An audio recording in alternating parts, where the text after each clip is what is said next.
apa yang kemudian menyulitkan atau sebenarnya mudah nggak sih untuk menangkap 4 terduga pelaku penyerangan terhadap Andri Yunus ini? Kan semua CCTV udah ada.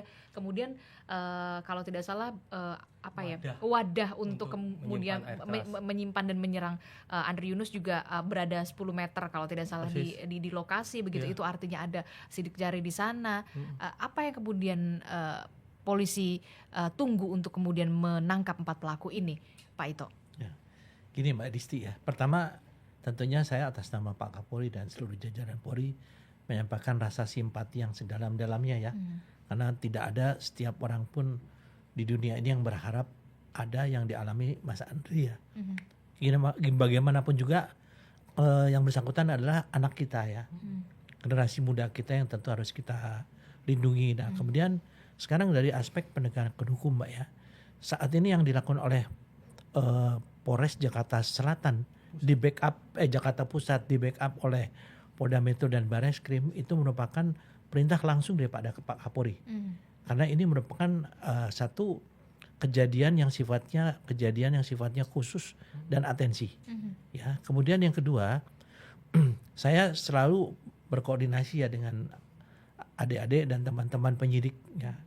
Karena tentunya ini pun diperlukan oleh kami untuk menyampaikan kepada masyarakat bahwa kasus ini sebetulnya bukan kasus yang mudah.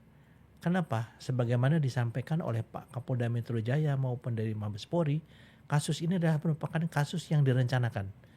Kalau orang yang direncanakan dia sudah punya planning dan sudah pasti dia akan berusaha menghilangkan identitas dia. Jadi yang dikatakan nomor motor, jenis motor, orang itu semua saat ini sudah ada di tangan penyidik. Dan bisa dipastikan itu adalah merupakan sesuatu yang sifatnya adalah memang disembunyikan untuk mengaburkan identitas pelaku. Kalau orang itu misalnya tidak menggunakan helm mudah.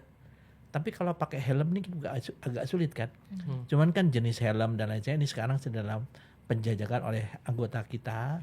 Dari mana, kemudian sekarang CCTV itu sudah diambil dari beberapa puluh CCTV yang berada yang disampaikan Mas Dimas tadi itu diikuti di mana arah masuk, arah keluar mereka.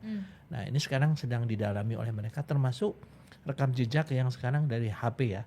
HP yang masuk itu sekarang sedang dilakukan. Saya optimis ya karena beberapa kasus yang terjadi yang mirip-mirip ini sudah bisa diungkap Pak. Tapi cepat atau lambatnya untuk kasus ini juga kita sangat tergantung daripada seberapa banyak informasi yang bisa diberikan kepada Polri. Pak Kabid Humas ya tadi menghubungi saya sampaikan, saya minta mungkin ada hal yang perlu disampaikan ya, beliau sedang menyampaikan apa yang sudah kita lakukan saat ini oleh tim penyidik yang khusus.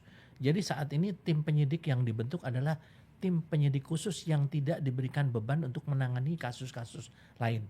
Oke, jadi memang fokus untuk kemudian bisa mengungkap dari kasus ini, penyerangan karena kan ini. Sudah ada perintah dari Presiden untuk menjadi kasus atensi dan tentunya ini menjadi pertaruhan bagi Polri kan ya untuk bisa mengungkap kasus ini meskipun saya katakan sesuatu yang direncanakan itu biasanya agak mempersulit untuk pengungkapannya kecuali kalau tidak direncanakan.